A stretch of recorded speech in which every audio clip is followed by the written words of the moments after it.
Cred eu că sunt cei din PDL, nu alte zone. Pe ignorarea lor, La întrebarea nouă putem să mergem puțin? Dacă se poate. Întrebarea nouă, da. Da? Ce credeți că pe ce ar fi un partid de centru-dreapta? Puteți enumera elemente specifice drepte din programul PC.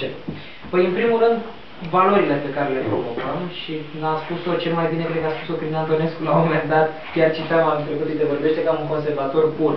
Noi promovăm și am pus întotdeauna în centru a ceea ce facem familia, conservarea tradițiilor, identitatea națională și religia. Sunt 4 valori pe care le-am promovat și încercăm în toate măsurile pe care le avem să le promovăm. Da? Da. E adevărat. Declarație de intenție frumoasă,